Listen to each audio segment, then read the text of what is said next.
Old versus new, ball knowledge test. You won't. So we start off with Ronaldinho versus Neymar. Pooh. Do you know what? When someone says that Ronaldinho is a million times better than Neymar and so clear of him, I just shut off. You can prefer Ronaldinho and still appreciate how good Neymar is and was. Maybe not is. I mean, he's pretty arse now.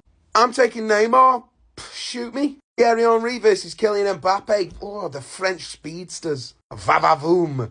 I mean, I appreciate what Kylian Mbappe is doing now, and he is doing it at the best team in the world. I think I'm taking Henry, you know. I don't know if that's the right decision, but I think I'm taking Henry. I'd take Henry. I would. Why am I talking myself into it? Xavi versus Kevin De Bruyne. I mean, Xavi was part of that midfield three, the Barca, the Spain midfield three. Absolutely outstanding. And it's tough because Kevin De Bruyne dines at that top table of the best midfielders of all time for me. I don't know where I'm going with this because I love De Bruyne. I think he's outstanding. But Xavi speaks for himself. It's got to be Xavi. Xavi, let's move on before I change my mind. Didier Drogba versus Erling Haaland.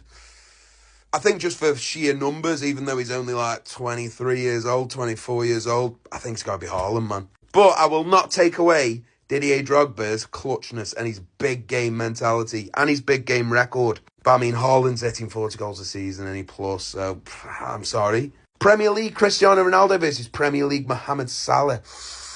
Toughie, innit, that? Because, I mean, if you're talking the very peak, like the Ballon d'Or winning year, the Champions League, the treble, it's got to be Ronaldo, hasn't it? But Salah's been putting numbers up for 8 years. Ooh, it's going to be someone upset regardless here, isn't there? I'm going Ronaldo, argue with yourselves.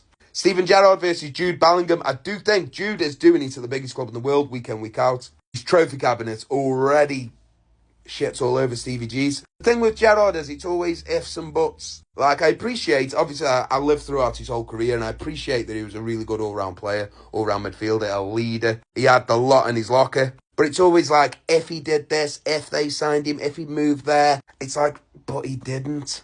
And this guy is doing it week in, week out, and he has done for years now at the top club in the world. I mean, by the end of his career, it's clearly going to be him, but as it stands now, because you don't know if he'll get a career ender, whatever, next week, you just don't know. You don't know if he does a Dele Alli and just disappears off the face of the earth and then does an interview. No, moving on. So I will go Gerrard for now. Zlatan versus Benzema. Oof. I mean, they were in pretty much the same era, but he is still playing, though, so it does fit in the criteria. I'm going to go Benzema. Look at what he's won, man. What a player. What a player. Ashley Cole versus Alphonso Davies, that's mad because this guy had, an 18-month period of being on top of the world. And now, what the fuck's happened to Alphonso Davies? But anyway, Ashley Cole by absolute landslide.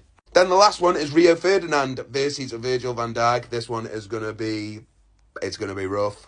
I think Van Dijk is the best defender in the world, and he has been for years. Yeah, I think he has. I think that's fair to say. But I think there is an absolute lack of top-level centre-backs. I really do. And I'm not just saying my era was better than yours, but I think the fact that Rio did it for his whole career and didn't just, like, start up at about 26, whatever age he was. Let me know who you choose in the comments, boys, and drop me a follow.